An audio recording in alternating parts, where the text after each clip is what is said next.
And now I plan to share it with 30,000 plus people. So I need your love, okay?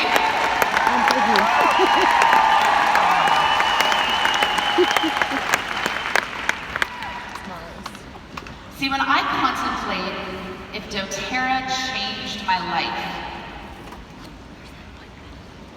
and where would I be if I didn't have these essential oils, I actually can't even think about it. I can't even go there. Because doTerra didn't change my life. doTerra saved it.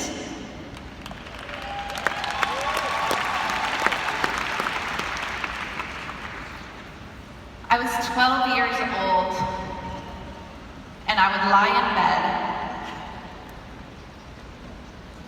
wishing I just wouldn't wake up.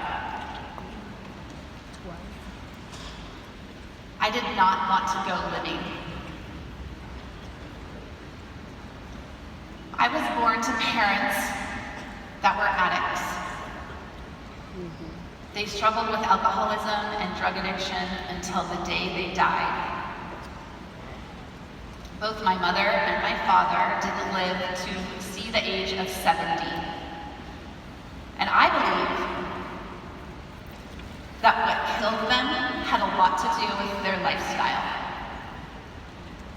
Now my father, he got clean for the first time when I was 4 years old. I remember sitting at a park bench, he's kneeling down below me, looking into my eyes. I'm 4 years old and he's trying to explain to me what drugs are and what an addict is. He's making amends, he's working his 12-step program. This was the first, but it wasn't the last time he had this conversation with me. My mother got clean when I was 8 years old, but then she moved us to a spiritual commune. What I now understand was a cult. From age 8 to 21, I lived on a 180-acre ranch in southern Oregon. I was not allowed to go to school. I was not allowed to have friends outside of our community, and I was kept from my friends and family and loved ones if they were not believers.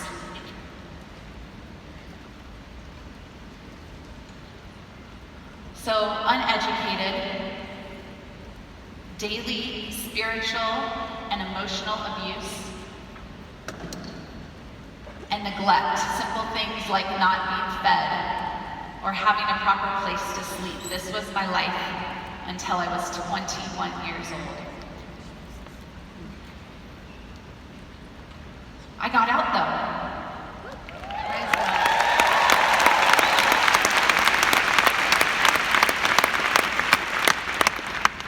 Somehow, I got out and I started to rebuild my life. I knew that normal people, they went to school, they got a job, they had a nice car, maybe they got married and had a family. So I set out to do that. I passed the GED with no formal education. I passed the SATs. I applied to Portland State University, got financial aid, scholarships, and a few student loans. I moved from my small rural town of southern Oregon to Portland, the big city. And I loved it. So I got this cute apartment on Northwest 23rd Street, all the cute shops and boutiques. I had an awesome job. I was working in the dean's office at the School of Business. I got myself a car loan, so I had a car, and I had a really awesome boyfriend. He was handsome, charismatic, smart, funny. Everyone loved him. And I was happy. I thought maybe finally I'm going to be normal, I can let my past go. Maybe I'll have a good job and I'll get educated, and maybe even I can have a family.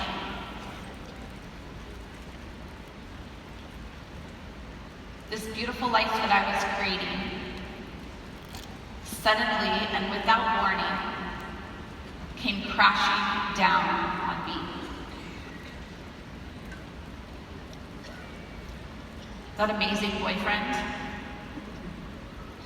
well, he turned into a monster.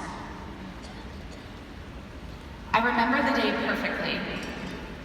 We had plans to meet up for a date later that night. We were gonna stop at the coffee shop where he was getting resumes printed, and then we'd go out to dinner. So anyone who has gone on a date before that you were really excited about, you know how this goes.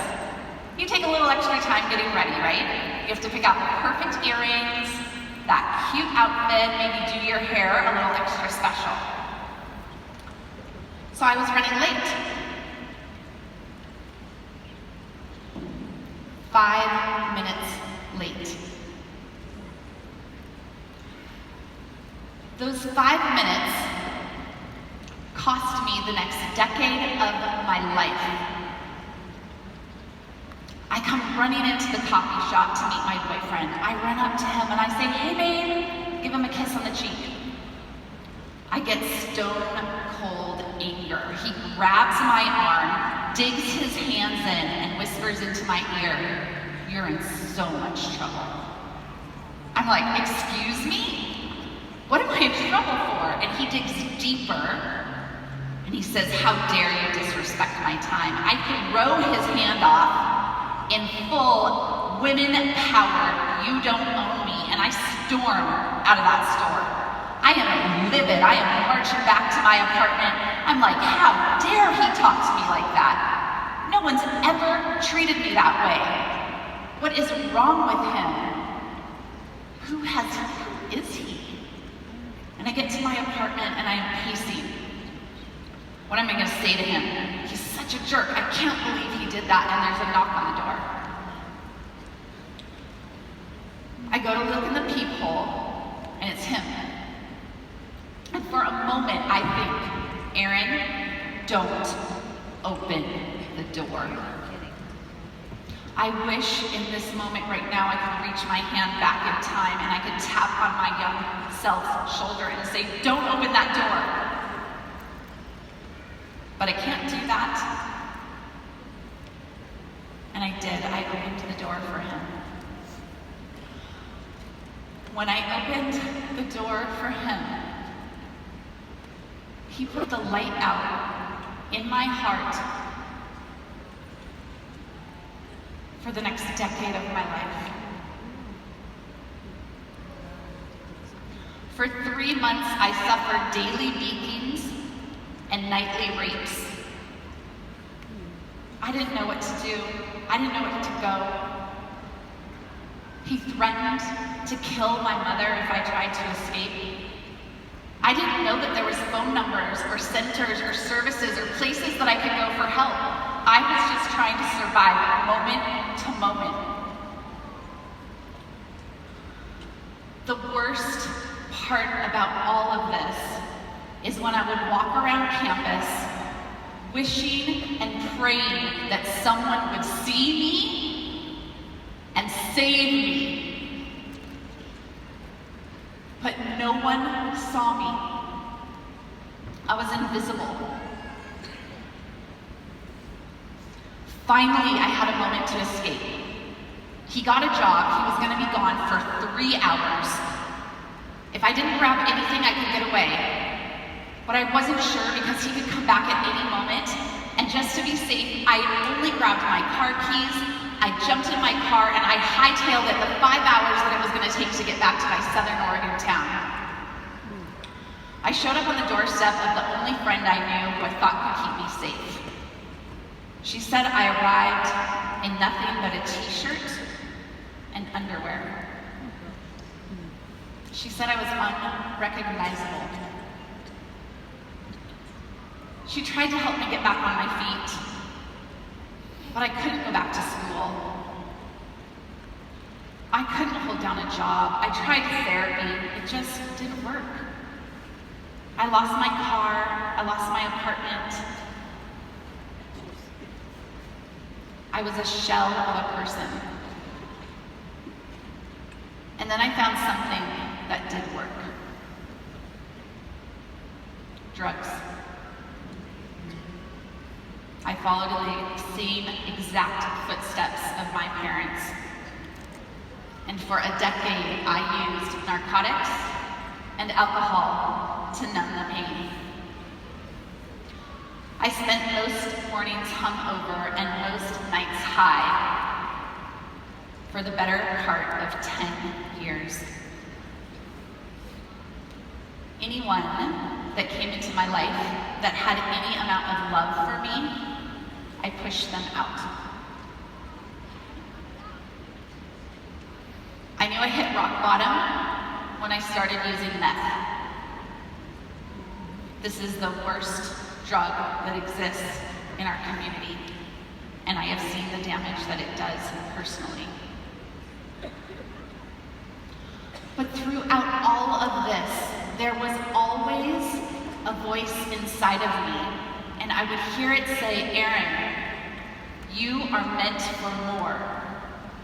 This is not the end of your story. And surprisingly, even in that drug-induced haze for all those years, I would find my way to a yoga studio. Right? My yogis? I would show up on that mat hungover. I would show up on that mat high. I would show up on that mat sad, lonely, scared. But if I showed up on that mat, I knew I could survive another day. I would breathe and I would move my body. And from there, I would feel connected to the divine source of God that lives inside each one of us.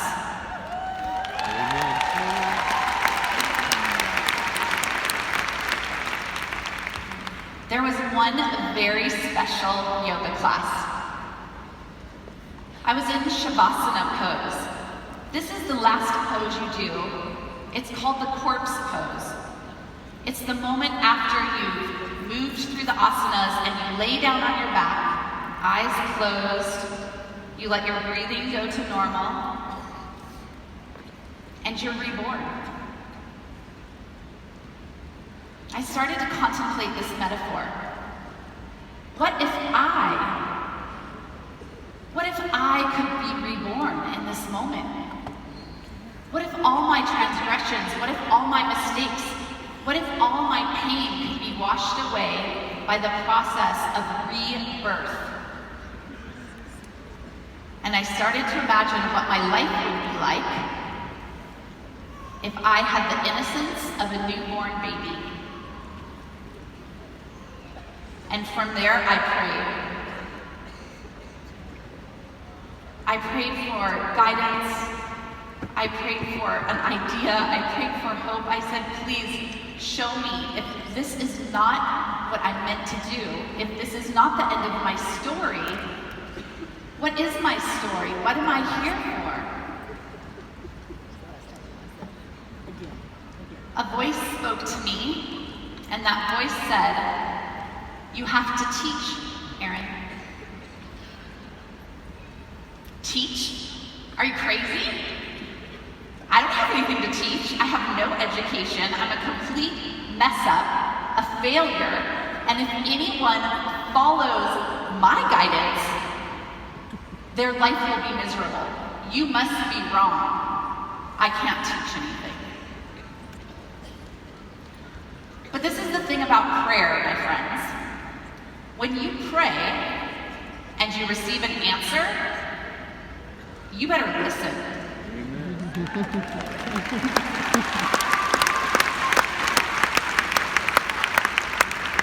So I took a deep breath in that moment and I said, okay, I have to teach whatever. And I was open. I started to consider, what could I teach? Should I go back to school? Should I become an acupuncturist or a healer? Maybe I should become a yoga teacher. And I kid you not, it is magic. A week or two later, a fellow yogi comes up to me at my yoga studio and he says, hi, I hear you like essential oils. And I went, oh no, that's my mom. You should go talk to her. He ignores my answer and says, well, have you heard of DoTerra? And I said, go talk to my mom. She's the crazy oil lady, not me. Then he does what we all do. He pulled out a bottle of oil. It was Whisper. Wow. He pulled out that bottle, and you know this feeling, my friends. I cracked that bottle of Whisper. I took a deep inhale. And it was like a warm cashmere blanket had been wrapped around me, and somebody was holding me. And someone was loving me. And whatever magic was in that bottle, I needed it. So then he started to tell me about DoTerra's mission, bridging modern medicine with alternative medicine. And then he said the magic word. Aaron, they're looking for educators. They need people to teach people about essential oils. And I was like, sign me up, buddy.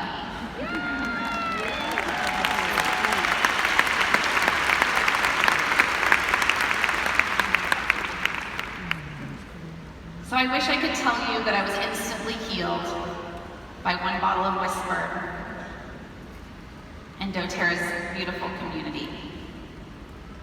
But the truth is, it took me another 2 years to completely get off of the narcotics. And even at the moment of reaching Blue Diamond in this company, I still had excruciating pain on my heart and in my emotions.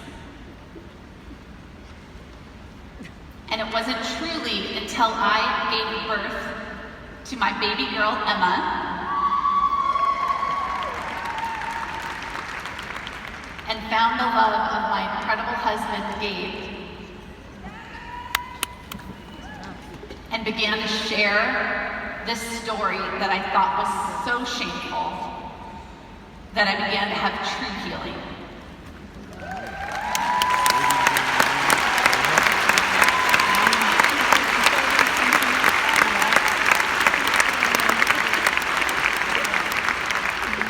My husband and I now run a global organization of visionary leaders. We love and care for 50,000 plus customers across the globe. And we continue to share every single day because we know that there are people out there just like me, and they are praying for a way out of their circumstances. We will not stop until there is an oil in every single home, just like DoTerra has committed to.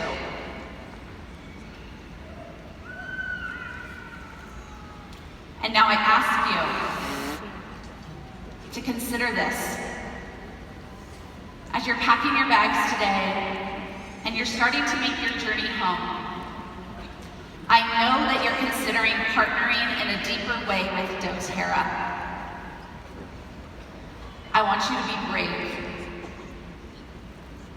I want you to invite people to smell these essential oils and take a look at this beautiful opportunity.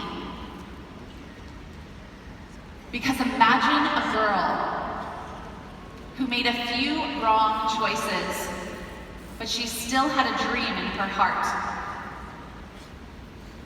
You have a way for that dream to come true.